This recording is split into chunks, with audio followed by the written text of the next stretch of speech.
ये हमारी लेबर और ये हैं माँ कालका के ओनर हमारे रामकेश मामा। तो क्या क्या आइटम बनाते हो आप? चाउमीन बनाती है, मोमोज, फिंगर और रोल, चाप। एड्रेस? एड्रेस है हमारा डबल मोड़, ग्वालियर रोड। हाँ।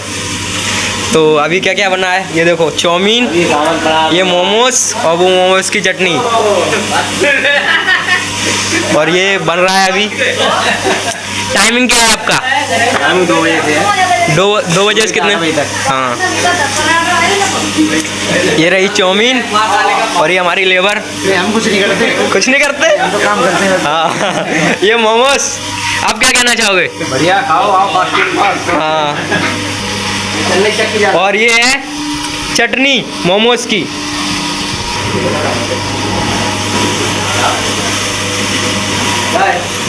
चलो।